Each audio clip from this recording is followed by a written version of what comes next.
एक आपको अहम बात बता दूं, हम जो जीते हुए हैं हम भी अपनी असम्बली का हल्फ उठाएंगे। मैं आपको बात बताने लगा हूं बड़ी अहम। हम जो जीते हुए हैं हम अपनी असम्बली में बैठेंगे, अपनी असम्बली में हल्फ उठाएंगे, हमारा स्पीकर होगा, हमारा वजीर आज़म होगा, हम कार्रवाई चलाएंगे। कैसे होगा? चल जाएगा, लगेगा पता। तो हमें तो हम गल दस देती है। हम तो ये फॉर्म 45 लेके फिर रहे हैं ना सारे के सारे। जहाँ कहा जाता है इनको पकौड़े रख के बेचें। बाकी 2-3 लोगों का बयान आया कि और मैं समझता एस्टेब्लिशमेंट को उनके खिलाफ एक्शन लेना चाहिए। वो क्या कहते हैं? 9 मई का वाकया आप लोगों के साथ मुंसलिक है।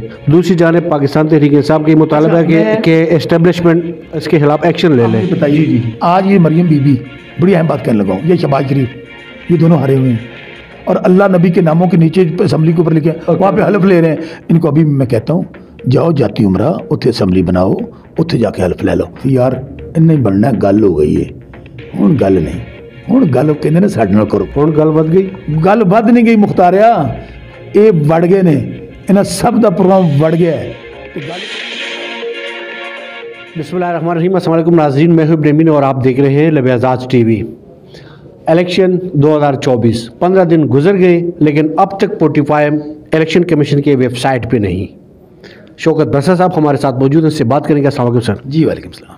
सर 8 फरवरी 2024 इलेक्शन कैसे देख रहे हैं आप आम इंतखाबात को? मदर ऑफ ऑल रिगिंग्स 2024 पाकिस्तान की तारीख में इतना बड़ा जुर्लू, फ्रॉड और अवाम के मैंडेट पे डाका डलते हुए कम से कम मैंने नहीं देखा।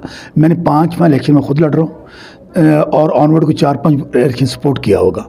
यार ये अजब मंजर है कि लोगों ने 8 तारीख को जिसको वोट दिए, 9 तारीख को जो नया इलेक्शन हुआ या 10 तारीख को जो नया इलेक्शन करवाया गया उसमें आपने उन लोगों को जितवा दिया जो 50-50 हज़ार लाख वोटों से हारे हुए हैं।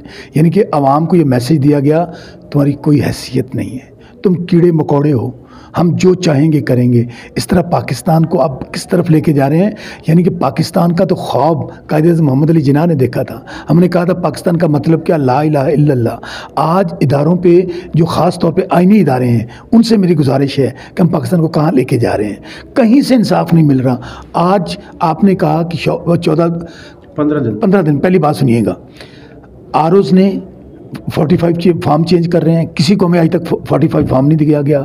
हमारी मौजूदगी में रिज़ल्ट कंसोलिडेट करना जो आइनी और कानूनी जिम्मेदारी है वो नहीं किया गया।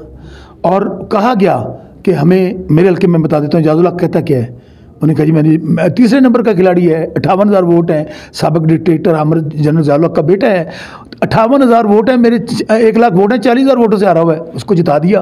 वो कहता है मुझे कर लो जो करना है, मुझे इस्टेब्लिशमेंट ने जितवाया। मैं ओपनली कहता हूँ इदारों को उसके खिलाफ एक GIT बनानी चाहिए, मुझे भी उसमें पेश करना चाहिए, उसको बुलाएं। दूसरी बात, इलेक्शन कमिश्नर का हमने इस्तीफे का मुतालबा क्यों किया है? देखिए पहले दिन एक EMS सिस्टम बनाया था, करोड़ों रुपये इसलिए लगाया था कि जैसे ही पहला 45 पाकिस्तान के अंदर हर प्रिजाइडिंग तैयार करेगा उसको अपलोड करेगा, एक सिस्टम दिया गया था, वो अपलोड कर दिया गया। वो किधर है फॉर्म 45? दिखा दें, साफियों को दिखा दें, हमें दिखा दें, वो भी मौजूद नहीं है। फिर 14वां दिन तो देवर ड्यूटी बाउंड लीगली कानूनी तौर पे कि उसको वो अपलोड करके दिखाते सबको। आज 15वां दिन हो गया है।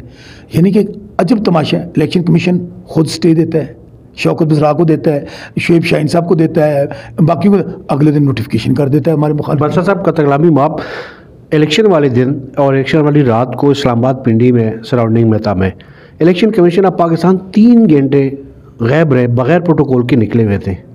इसको आप कैसे देख रहे हैं? मैं फिर कह रहा हूँ ये चीफ इलेक्शन कमिश्नर की जिम्मेदारी है और चीफ जस्टिस की जिम्मेदारी है, काजी फाइज साहब की। आज मैं चीफ जस्टिस काजी फाइज साहब की अदालत में गया था। मैं क्यों गया था?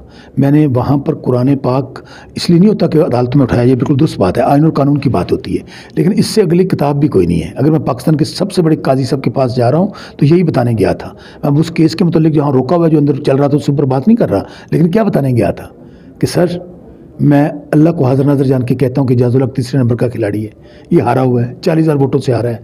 और अब वक्त आ गया सच बोलने का, सच बोलने का, क्योंकि कौम जो है ना इस वक्त बहुत इंतशार में है, कौम नहीं बर्दाश्त करेगी। कौम ने अपना पैगाम दे दिया पर्ची के ज़रिए पूरे पाकिस्तान में। हर जुल्म, हर जबर, फस्तायत इससे बड़ी हो नहीं सकती थी जो PTI के साथ हुई। आखिर पे आपने निशान ले लिया। क्या हुआ? नॉमिनेशन पेपर से लेकर स्क्रूटनी तक क्या हुआ? फिर इलेक्शन कैंपेन में लोगों को, हमें इलेक्शन तक कैंपेन की इजाज़त नहीं थी, फिर भी लोगों ने क्या किया? अपनी गाड़ियाँ अपने खर्चे, कैदी नंबर 804। कहते क्या थे, शौकत बसरा साढ़े कोल नहीं आना, जान अल्लाह दी वोट खान दा। तो अभी भी आप चीफ इलेक्शन कमिश्नर साहब मुझे बता दें कि कोई कानूनी जवाज़ है उनके पास कि आप 14 दिन गुजर गए हैं, इतनी पिटिशन्स वहाँ पे आई हैं, क्या किसी का रिकॉर्ड फ्राहम किया है?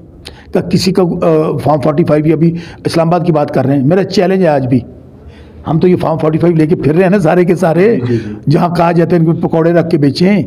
बाकी 2-3 लोगों का बयान आया कि और मैं समझता एस्टेब्लिशमेंट को उनके खिलाफ एक्शन लेना चाहिए। वो क्या कहते हैं? कहते हैं नहीं मानते अवाम के मैंडेट को, पैगाम दे रहे हैं। वो कहते हैं हम नहीं मानेंगे अवाम के मैंडेट को। और वो एक यहाँ पर इस्लामाबाद का साफ़ी है सो कॉल्ड, जिसको स्क्रीन बड़ी मिली हुई है, वो कहता है रावी चैनी चैन लिख रहा है, वो कहता है नहीं माफ़ी मिलेगी इनको। माफ़ी से मुराद, मैं फिर कह रहा हूँ, जिसने जुर्म किया उसके खिलाफ कार्रवाई, अवाम के खिलाफ क्यों कार्रवाई कर रहे हैं? क्या पूरी पाकिस्तान 25 करोड़ अवाम मुजरम हो गई? सर, पाकिस्तान तहरीक इंसाफ को 9 मई का वाक़या उनके साथ जोड़ा जा रहा है। दूसरी तरफ शौकत बसरा साहब मुतालबा करे कि एस्टेब्लिशमेंट नोटिस ले ले। इन दोनों को आप कैसे देख रहे हैं? दोबारा सवाल रिपीट कीजिएगा, क्या कहा आपने? 9 मई का वाक़या आप लोगों के साथ मुंसलिक है। दूसरी जानिब पाकिस्तान तहरीक इंसाफ का मुतालबा है कि एस्टेब्लिशमेंट्स के खिलाफ एक्शन ले लें। बताइए कि 9 मई की मजम्मत शौकत बसरा से लेकर पार्टी कायद हमारे इमरान खान हैं, उन्होंने की, पूरे पाकिस्तान ने की, और साथ मुतालबा किया कि जिन्होंने इश्तिहाल में भी आके किया है, जज्बात में भी किया है, अगर रियासत उनको माफ़ कर दे बड़ेपन का मुजाहरा है, उनके अपने बच्चे हैं, लेकिन नहीं माफ़ी, कार्रवाई करें उनके खिलाफ। तो मुझे बताएं कि इस्टेब्लिशमेंट, फिर बार बार कह रहा हूँ कि रियासत जो है या जो इस्टेब्लिशमेंट है, हम कहते हैं, इमरान खान कहता है मेरे से ज़्यादा फ़ौज की पाकिस्तान को ज़रूरत है, और हम भी समझते हैं कि पाकिस्तान के अंदर 2 फोर्सेस हैं। इमरान खान वाहिद फेडरेशन का लीडर है जो 80-90% कौम को रिप्रेजेंट करता है। दूसरी बाइंडिंग फोर्स है हमारी पाक फ़ौज। पाक फ़ौज पे मेरी जान कुर्बान, मेरी माल कुर्बान, मेरा आल औलाद कुर्बान, हमारी सलामती के ज़िम्मेदार हैं, हमारे बॉर्डरों के मुहाफ़िज़ हैं, हमारे बच्चे शहादतें देते हैं। हम किस तरह पीछे हट सकते हैं? लेकिन ये जो चोरों का टोला है PDM 2 वो उनके पीछे छुप रहे हैं, और इस वक्त बदनामी। मौलाना फजल रहमान साहब तो नहीं PDM 2 कह सकते? अच्छा, मौलाना फजल रहमान साहब की बात, बहुत अच्छा सवाल किया भाई मेरे ने। देखें, हमारे उनके साथ शदीद खिलाफत थे, हैं और शायद रहेंगे भी। वो किस एजेंडे पे हमारे साथ आए हैं? धांधली पे। हम वेलकम करते हैं, PTI पीपल्स पार्टी आ जाए, मुस्लिम लीग नून आ जाए, MQM आ जाए, मेन इन 3 पार्टियों ने डाका मारा है ना, हम इनको भी वेलकम करते हैं। हम एक ट्रक में इनके साथ होंगे जिनसे हम सलाम लेना नहीं चाहते, चूँकि उन्होंने अवाम का माल लूटा है, पैसा लूटा है, करप्ट है, बददियानत है, लेकिन इनके साथ हम हाथ मिला लेंगे, आए हमारे मुतालबे के साथ। ये सियासी मफादात के लिए, आवाम की खातिर। अब देखिए, मैं फिर कह रहा हूँ, इमरान खान ने वज़ीर आज़म बनना हो तो हमारे पास तो बड़ा गोल्डन अपॉर्चुनिटी थी, और 92 सीट से हमारी मिन्नतें की गई। आपने नहीं सुना? पीपल पार्टी कहती रही आओ मुज़ाकरात करने, आओ वज़ीर आज़म बन जाओ। खान वज़ीर आज़म बनने की या हमारे लिए फेडरल मिनिस्टर बनने की, MNA बनने, MP की जंग नहीं लड़ रहा। 70-72 साल उम्र हो गई है। वो पाकिस्तान की जंग लड़ रहा है, वो पाकिस्तान के बच्चों की, पाकिस्तान की नस्लों की जंग लड़ रहा है। इसलिए ये लामानी है, ये बिल्कुल, ये इस बात से गर्ज नहीं है कि जी इमरान खान, भाई इमरान खान को वज़ीर आज़म बनना है तो अवाम बनाएगी।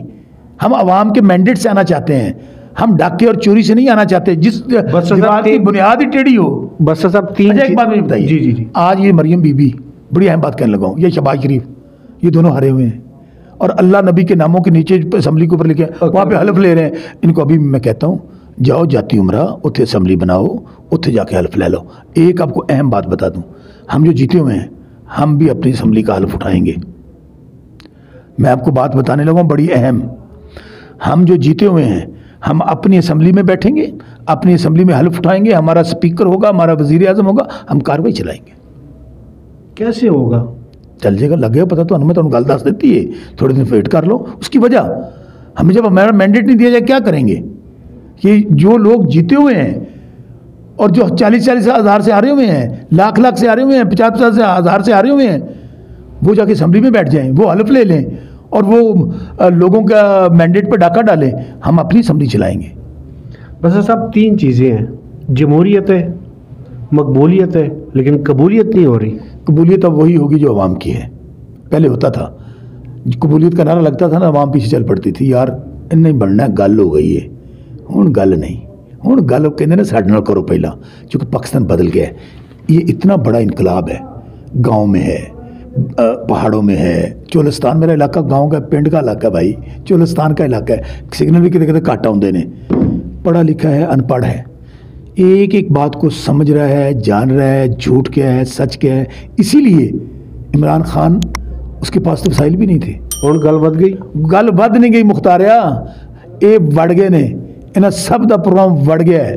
तो गल उद तक बढ़ेगी जब तक अवाम अब अपना हक नहीं लेंगे। मैं आपको बात बता दूं, अभी पुरअमन इनकलाब आया है, पर्ची के ज़रिए आया है। डरे उस दिन से जब लोग अपना हक लेने के लिए सड़क पर आएंगे। IMF को जो लेटर लिखा गया पाकिस्तान तहरीक इंसाफ की जानिब से, इसको आप कैसे देख रहे हैं? फिर मैं कह रहा हूँ IMF पाकिस्तान जान है। अगर इमरान खान ने सिर्फ पाकिस्तान रहना होता, बाहर के मामले में डील कर लेता, बाहर चला जाता, ये सारे गए थे ना, उसका तो जीना मरना पाकिस्तान के साथ है। क्यों लिख रहे हैं कि ये पैसा ना पाकिस्तानियों पे लगना है, ना पाकिस्तानी के हालात बेहतर होने हैं, इन्होंने खाना है जो बैगर्स आर नॉट चूजर्स, जिनके स्टेक्स पाकिस्तान में नहीं है। इनकी आल औलाद माल सब कुछ किधर है? पाकिस्तान से बाहर है ना। इसलिए हम लिख रहे हैं कि इनसे पहले गारंटी लें कि इसका कोई अवाम पे लगाएंगे, अवाम के हालात में बेहतरी होगी। मुझे बताइए, एक बहुत ही मैंने अंदर भी ये सवाल छोड़ा है, ये एक सोची समझी साजिश पाकिस्तान के ख़िलाफ़ हो रही है। क्या हो रही है? आप कर्ज़ ले रहे हैं, कर्ज़ वापस, आपसे मेरे से कर्ज़ लें, अगर आप मेरा कर्ज़ वापस नहीं करेंगे मैं क्या करूँगा? मैं पर्चा कराऊँगा, मैं आपका पीछा करूँगा। एंड ऑफ द डे मुझे आपका घर भी आपको गिरवी रखना पड़ा, आप कर्ज़ देंगे मुझे। अगर आप ये कर्ज़ वापस नहीं करेंगे तो हम कहाँ खड़े होंगे? क्या होगा? ये है इमरान खान का कंसर्न। पाकिस्तान की सलामती के हवाले से हम अपनी जान दे रहे हैं यार, हम अपनी आल औलाद माल कुर्बान कर रहे हैं। हम सब जो आपके साथ बैठे हैं 6-6 महीने, हमारे साथ क्या नहीं हुआ? 10 दफ़ा हमारे घर तोड़े गए हैं, मेरे ऊपर 15 FIR है। इस वक्त जो आपके सामने बंदा बैठा ना, मैं दहशत गर्द हूँ। इमरान खान जो 72 साल की उम्र में एक FIR दर्ज नहीं होती, आज 150 FIR दर्ज है। बात आपने दहशत गर्द कर लिया, गद्दार कह लिया। बात जब आपकी माँओं बहनों बेटियों तक आ जाए, समझे आपका मुखालिफ हार चुका है। इसके बावजूद आपने सारे हरबे इस्तेमाल कर ली। भाई अब तो बाज आ जाओ यार। सर, सियासी गुफ्तगू, सियासी सवालात, सियासी वादे अपनी जगह पे, लेकिन हकीकत है कि इस वक्त कौमी ख़जाना खाली है। निज़ाम कैसे चलेगा? नहीं चल सकता, किसी सूरत नहीं चल सकता ये निज़ाम। मैं फिर कह रहा हूँ, अफरा तफरी होगी, इंतशार होगा। मुझे नहीं समझ आ रही कि ये जो ज़िम्मेदारान हैं, जो मैं बात कहने लगा हूँ, अगर शौकत बसरा जैसे काम आदमी को जो गांव से उठ के आया उसको पता है, आपको पता है कि महंगाई बढ़ेगी, बेरोज़गारी बढ़ेगी, अफरा तफरी बढ़ेगी, इंतशार बढ़ेगा, ये मुल्क कर्ज़ में डूब रहा है, तो बताएं मुझे हालात ख़राबी की तरफ बढ़ेंगे ना, उसका हल क्या है? हल उसका यह है, पाकिस्तान से बात करें। पाकिस्तान को सुने पाकिस्तान से बात करें, वो माफ़ कर देगा। वो मक्का मदीना के मॉडल वाला है। वो कौन है पाकिस्तान? वो इमरान खान है, क्योंकि 80-90% इमरान खान के साथ काम कर। सर, आखिरी सवाल जो कि आपको बहुत कीमती है, इंट्रा पार्टी के इलेक्शन के हवाले से। इंट्रा पार्टी इलेक्शन देखें, वाहिद पार्टी है जो इलेक्शन करवाती है। अच्छा, जिस इलेक्शन में पाकिस्तान की तकदीर का फैसला होना था तो तुम्हारी पार्टी का इलेक्शन था, वो नज़र आ गया सबको। ये ठीक नहीं हुआ, इस तरह ठीक हुआ है, फलां नहीं हुआ। यार पार्टियां इलेक्शन करवा, मैं भी पार्टी में रहा हूँ, कब इलेक्शन हुआ है? 15-20 साल वहाँ पर रहा हूँ।